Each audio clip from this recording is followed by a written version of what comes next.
नमो भगवते वासुदेवाय नमः। जय श्री कृष्णा। राधे राधे। प्रिय भक्तगणों, गाय की सेवा करने से, गाय को रोटी खिलाने से क्या फल मिलता है? गाय के किस अंग को स्पर्श करने से रोग नष्ट होते हैं? गाय को नमस्कार करने से क्या फल मिलता है? इसके मनुष्य को कितने फायदे मिलते हैं? आज इस प्राचीन महाकथा के माध्यम से हम आपको बताते हैं। तो आप सभी भक्तगण इस प्राचीन कथा को बड़ी ही श्रद्धा और प्रसन्नचित्त मन से श्रवण कीजिए। गौ माता की यह महान कथा। प्रिय भक्तगणों, एक बार देवर्षि नारद भगवान श्री कृष्ण से मिलने के लिए द्वारका नगरी में पधारे हैं। भगवान श्री कृष्ण के पास आकर नारद जी उन्हें प्रणाम करते हैं।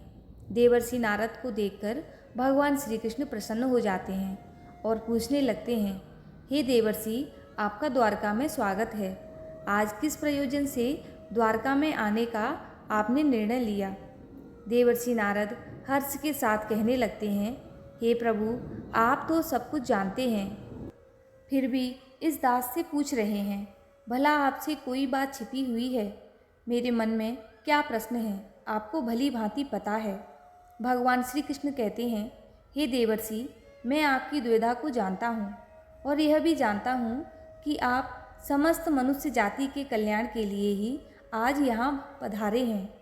आप निसंकोच होकर पूछें, आपके मन में जो भी प्रश्न हो।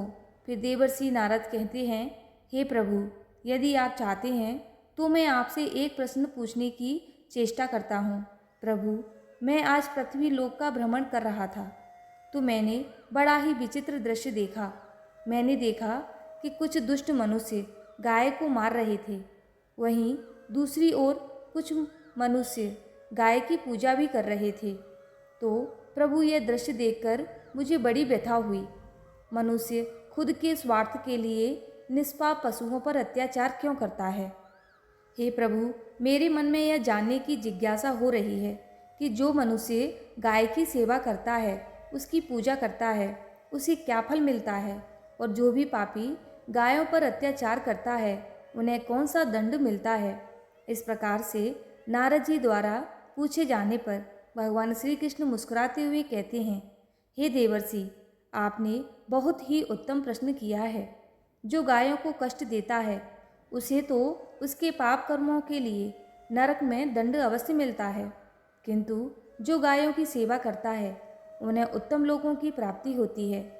गायों की सेवा करने से पृथ्वी लोक पर और परलोक में मनुष्य को कौन सा फल मिलता है, मैं आपको इस कथा के माध्यम से समझाता हूँ। हे देवर्षि, आप इस कथा को ध्यान से पूरा जरूर सुने। इस कथा को जो भी मनुष्य सुनता है और इसका प्रचार करता है, उसके समस्त पाप नष्ट हो जाते हैं। उसे धन धान्य की प्राप्ति होती है और मृत्यु के बाद वह मेरे धाम को गौलोक में जाता है। देवर्षि कहने लगते हैं, हे प्रभु, यह मेरे सौभाग्य हैं कि आपके मुख से मुझे यह कथा सुनने को मिल रही है। मैं इस कथा को ध्यान से पूरा सुनूंगा और इसका प्रचार मनुष्यों में करूंगा। भगवान श्री कृष्ण कहते हैं, हे देवर्षि, प्राचीन काल की बात है। पृथ्वी लोक पर वैवस्वत मनु के वंश में एक दिलीप नाम के राजा हुए थे। महाराज दिलीप धर्म का पालन करने वाले गुणवान, चरित्रवान तथा महापराक्रमी थे। उन्होंने धर्मपूर्वक पृथ्वी का पालन किया और अपनी प्रजा को सदैव ही प्रसन्न रखा। उनकी प्रजा सदैव उनसे संतुष्ट रहती थी। मगध देश की राजकुमारी सुदसेना महाराज दिलीप की पत्नी थी। महाराज दिलीप और महारानी दक्षिणा बड़ी ही प्रसन्नता से रहने लगे थे, किंतु अनेक वर्ष बीत जाने के बाद भी महारानी के गर्भ से कोई संतान नहीं हुई। तब महाराज दिलीप एकांत में बैठकर सोचने लगे कि मैंने कभी कोई पाप नहीं किया है और मैंने सदैव ही धर्म के मार्ग पर चलकर ही सभी कार्य किए हैं, फिर भी मेरे किस दोष के कारण मुझे संतान प्राप्ति नहीं हो रही है। इतना सोचकर वे बहुत चिंतित हो गए। फिर उनके मन में एक विचार आया कि इस समस्या का समाधान केवल गुरु वशिष्ठ जी ही कर सकते हैं। वे ही मुझे मेरे दोस्त के बारे में बताएंगे और पुत्र प्राप्ति के लिए कोई उपाय बताएंगे। इतना सोचकर महाराज दिलीप अपनी पत्नी के साथ गुरु वशिष्ठ जी के आश्रम पर पहुंच गए। आश्रम पर वशिष्ठ जी नित्य कर्म ध्यान आदि कार्य समाप्त करके अपनी पत्नी अरुंधति के साथ बैठे हुए थे। उसी समय महाराज दिलीप रानी के साथ उनके पास जाते हैं, उनका दर्शन करते हैं।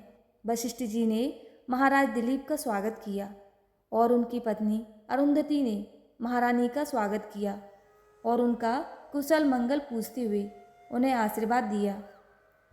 वशिष्ठ जी महाराज दिलीप से कहने लगे, हे राजन, सब कुशल मंगल तो है ना?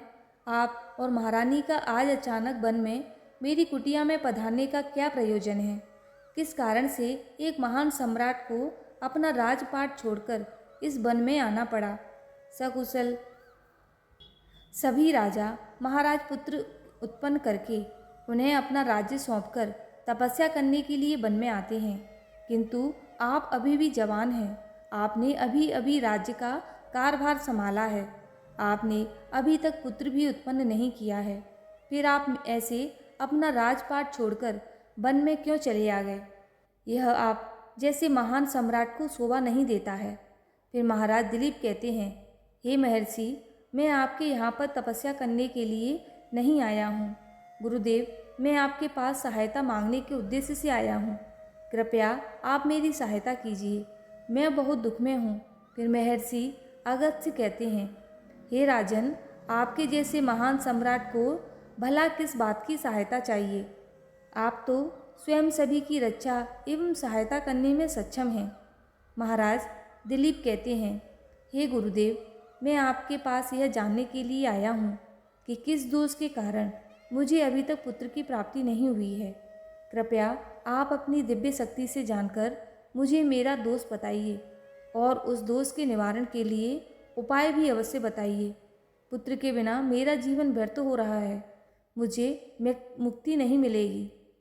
तब महर्षि अगस्त्य कहते हैं, हे राजन, यह तो आश्चर्य की बात है, मैं अवश्य आपकी सहायता करूँगा। फिर महर्षि अगस्त्य अपनी दिव्य दृष्टि से महाराज के भूतकाल को देखने लगते हैं तो उन्हें राजा की एक भूल के बारे में पता चलता है। महर्षि अगस्त्य महाराज से कहते हैं, हे राजन, आपसे एक बड़ी भूल हुई है जिसका आपको ज्ञान नहीं है।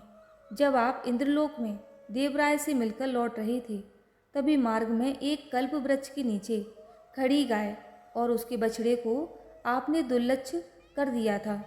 वह गाय और उसका बछड़ा अत्यंत भूखे और कष्ट में थे। आपने उस कामधेनु गाय को ना भोजन कराया और ना ही उसे नमस्कार किया। उस गाय ने आपसे सहायता भी मांगी, किंतु आप अपनी प्रसन्नता में खोए हुए थे और आपको उस गाय की पुकार भी नहीं सुनाई दी। आपकी कृतज्ञता को देखकर वह गाय अत्यंत दुखी हुई और उसने आपको श्राप दे दिया। हे राजन, जो मनुष्य गाय को कष्ट में देखकर उसकी सहायता नहीं करता, भूखी गौ माता को भोजन नहीं कराता, उसे तो महापाप लगता है और उसी गाय के श्राप के कारण आपकी कोई संतान नहीं है। इस प्रकार से महर्षि अगस्त्य ने महाराज दिलीप को उनके दोष के बारे में बता दिया, जिसे सुनकर महाराज बहुत दुखी हुए और पश्चाताप करते हुए कहने लगे, हाय, यह मैंने क्या कर दिया? मुझ पर धिक्कार है। मेरी ही मूर्खता के कारण एक गाय को और उसके कोमल बछड़े को इतना दुख सहन करना पड़ा। मुझे तो अब राजा बने रहने का अधिकार भी नहीं है। महाराज महर्षि अगस्त्य से कहते हैं, हे गुरुदेव, मैं अपनी इस भूल को सुधारना चाहता हूँ। कृपया आप ही मुझे कोई उपाय बताइए जिससे मैं इस घोर पाप से मुक्ति पा सकूँ। मेरा अपराध क्षमा के योग्य नहीं है, किंतु फिर भी मैं प्रायश्चित करना चाहता हूँ। फिर महर्षि अगस्त्य कहने लगते हैं, हे राजन, आप दुखी न हो, इस दोष से मुक्ति का उपाय अवश्य है। आप मेरे आश्रम की नंदिनी नाम की गाय की सेवा करो। वह उसी कामधेनु गाय की पुत्री है जिसकी आपने सहायता नहीं की थी। अपनी पत्नी के साथ मिलकर तुम उस गाय की सेवा करो, उसकी आराधना करो, वह तुम्हें अवश्य पुत्र प्रदान करेगी। तभी वह नंदिनी गाय बाहर से उस आश्रम में प्रवेश करती है। उस गाय को आता देखकर महर्षि आगत से बोले, हे राजन, देखिए, केवल स्मरण करने मात्र से ही कल्याण करने वाली यह नंदिनी गाय स्वयं चलकर आई है। आप भाग्यशाली हैं। यह गाय निश्चित ही आपके दुख दूर करेगी। आप वन में इस नंदिनी गाय के पीछे पीछे चलकर इसकी सेवा करो। जंगल में रहने वाले हिंसक पशुओं से इसकी रक्षा करो और आश्रम में लौट आने पर रानी सुदर्शना इस गाय की सेवा करे। इससे प्रसन्न होकर यह गाय तुम्हें निश्चित ही पुत्र प्रदान करेगी। फिर महाराज दिलीप ने ऐसा ही करने का वचन दिया और फिर दूसरे दिन सुबह महारानी ने गाय की पूजा की और महाराज उस गाय को चराने के लिए बल में लेकर गए। जब वह गाय चलने लगी तो महाराज उसके पीछे पीछे चलते इधर उधर से हरी हरी घास लाकर उस गाय को खिलाने लगते। जब वह गाय किसी वृक्ष के नीचे बैठती तो महाराज भी उसके साथ बैठकर विश्राम करते। महाराज उस गाय के शरीर से डांस और मच्छरों को हटाते और अपने हाथों से उसके मस्तक को सहलाकर इस प्रकार से महाराज उस गाय की सेवा में लगे रहे। जब शाम हुई तो महाराज उस गाय के साथ आश्रम में लौट आए। आश्रम में पहुंचते ही उस गाय ने अपनी खुरों से महाराज पर धूल उड़ाई, जिससे महाराज का शरीर पवित्र हो गया और उसके सभी पाप नष्ट हो गए। फिर महारानी सुदर्शना ने आगे आकर नंदिनी की अगवानी की और विधि पूर्वक उस गाय का पूजन किया तथा बारंबार उसके चरणों में मस्तक झुकाया। फिर उस गाय की प्रदक्षिणा करके हाथ जोड़कर वह उसके आगे खड़ी हो गई। फिर उस गाय ने उस रानी की पूजा को स्वीकार किया और रानी पर अपनी दृष्टि डालकर उसके सभी दोष समाप्त कर दिए। गाय की दृष्टि पड़ते ही रानी अत्यंत पवित्र हो गई। इस प्रकार से महाराज दिलीप को उस नंदिनी गाय की सेवा करते हुए 20 दिन बीत गए। फिर 21 दिन में महाराज जब गाय को लेकर वन में चले गए तो वह गाय चढ़ते चढ़ते हिमालय पर्वत पर चली गई और महाराज भी उसके पीछे पीछे चले गए। वहाँ उस पर्वत पर खड़े होकर महाराज उस हिमालय पर्वत की सुंदरता को निहार रहे थे। इतने में ही एक शेर ने आकर उस नंदिनी गाय को बलपूर्वक दबोच लिया। राजा को उस शेर के आने की आहट तक नहीं हुई। उस शेर के चुंगल में फंसी नंदिनी ने दयनीय स्वर में बड़े जोर से चित्कार किया, हे महाराज मेरी रक्षा करो, हे महाराज मेरी रक्षा करो।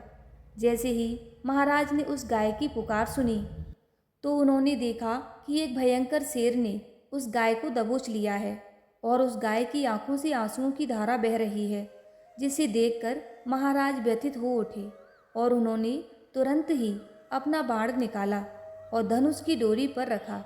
उस शेर को मारने के लिए प्रत्यंचा खींची। उसी समय उस शेर ने महाराज की तरफ देखा। उस शेर की दृष्टि पड़ते ही महाराज का शरीर स्तब्ध हो गया। उनकी शक्ति क्षीण हो गई, उनका सारा बल नष्ट हो गया। अब उनके अंदर उस बाण को छोड़ने की भी शक्ति नहीं रही। फिर वह शेर उस महाराज से बोलने लगा, हे राजन, मेरे ऊपर प्रहार करना तुम्हारे बस की बात नहीं है, क्योंकि भगवान शिव मेरी ही पीठ पर पैर रखकर नंदी पर बैठते हैं। इसीलिए तुम मुझे मारने की चेष्टा मत करो और यहाँ से लौट जाओ। विधाता ने इस गाय को आज मेरा ग्रास नियुक्त किया है, इसीलिए तुम इसमें दखल मत दो। मैं जानता हूँ तुम सूर्यवंश में जन्मे हुए राजा दिलीप हो। इस हिमालय पर्वत पर भगवान शिव की बड़ी माया फैली है, इसीलिए तुम तुरंत ही यहाँ से निकल जाओ। फिर महाराज बोलने लगे, हे मृगराज, कृपया आप इस गाय को न मारें। यह महर्षि वशिष्ठ जी की संपूर्ण मनोरथ को पूर्ण करने वाली नंदिनी गाय है। इसकी हत्या करने पर तुम्हें महापाप लगेगा। गुरुदेव ने मुझे इस गाय की रक्षा और सेवा करने का आदेश दिया है। इस गाय का एक बछड़ा भी है जो घर पर इसकी राह देख रहा है। मैं इस गाय को मरने के लिए छोड़कर नहीं जा सकता। तुम भगवान शिव के सेवक हो, इसीलिए तुम्हारे हाथ से इस गाय को छुड़ाना मेरे लिए असंभव है। इसीलिए हे मृगराज, मेरी आपसे विनती है कि आप इस गाय को जीवन दान दो। इस गाय के बदले मैं तुम्हें अपना शरीर समर्पित करता हूँ, जिससे तुम्हारी भूख भी शांत हो जाएगी और इस गाय की रक्षा भी हो जाएगी और मेरे वचन का पालन भी हो जाएगा। गाय ही गौ रक्षा के लिए प्राण त्यागने से मुझे उत्तम गति की प्राप्ति होगी। इतना कहकर महाराज उस शेर के सामने हाथ जोड़कर बैठ गए और आंखें बंद की। फिर अचानक से उस राजा के कानों में स्वर पड़े, बेटा उठो, मैं तुम्हारी सेवा से अत्यंत प्रसन्न हूँ। यह सुनकर महाराज उठ खड़े हुए और उन्होंने अपने सामने उस गाय को देखा और वह शेर कहीं दिखाई नहीं दे रहा था। तब वह नंदिनी गाय राजा दिलीप से कहने लगी, हे राजन, मैंने ही अपनी माया से शेर का रूप धारण करके तुम्हारी परीक्षा ली है। यमराज भी मुझे पकड़ने का विचार नहीं कर सकते। मेरी रक्षा के लिए तुम अपने प्राण देने के लिए तैयार थे, इसीलिए मैं तुम पर बहुत प्रसन्न हूँ। अब तुम मुझसे वरदान मांगो, जो तुम्हारी मनोकामना है वह कहो, मैं अवश्य पूर्ण करूँगी। महाराज दिलीप कहते हैं, हे गौमाता, मेरे मन में जो इच्छा है आप वह अवश्य जानती होंगी।